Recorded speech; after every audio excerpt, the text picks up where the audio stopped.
All right, hey guys, back at it again. This time we're going to be diving into adding, subtracting, multiplying, and dividing complex numbers. In some previous videos, I kind of went over what a complex number was and the standard form of a complex number, which is a plus I being an imaginary number.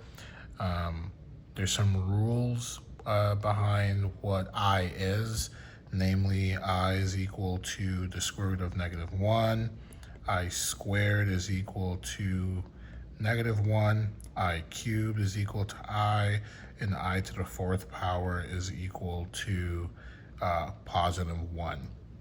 There's some previous videos that kind of dive into this. Please pause the video and check out those other videos if you need a little bit more explanation. But for this one, we're going to focus on adding, subtracting, and multiplying, and dividing complex numbers. Okay, so that being said, this is the standard form. Standard form. Let's dive into the first question. So you have a setup like this. You can almost treat this as when you had, I don't know, you were working on variables and adding and subtracting variables. You treat the I in the same manner.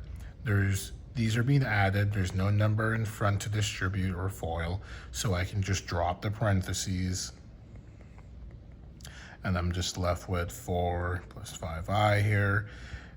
Add like terms, 3 and 4 is 7, 2i and 5i is also 7i. And so my final answer would be 7 plus 7i, and you'd be done here.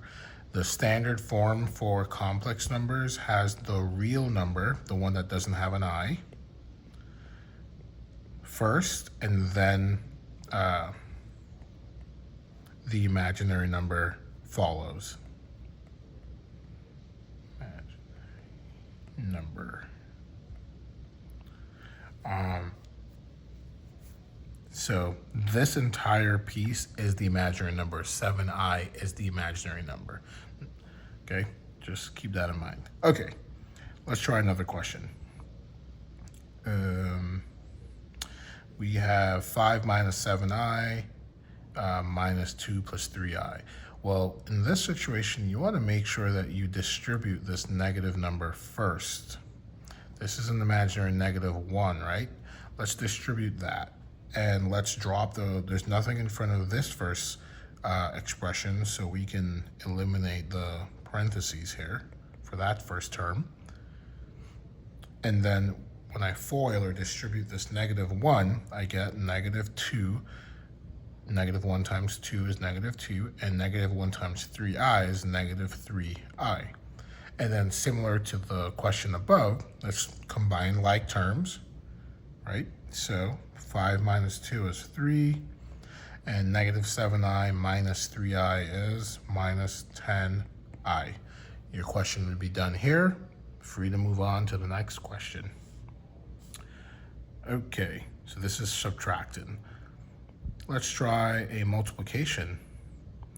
All right, similarly to when you were doing variables and multiplying variables, same concept. The only nuance to factor in with this is the rule I mentioned above here, that I squared is equivalent to -1. Don't forget that. So let's multiply.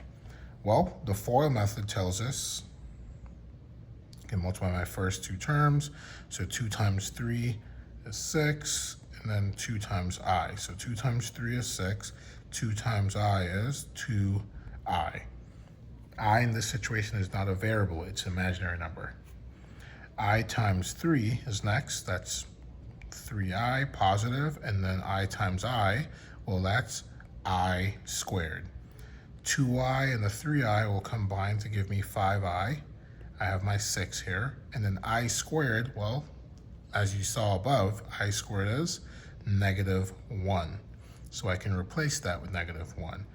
There's nothing out in between the plus sign and this parenthesis, so I can drop it. That gives me 6i plus 5i minus 1. 6 minus 1 is 5. And I'm left with 5 plus 5i, and my answer is complete.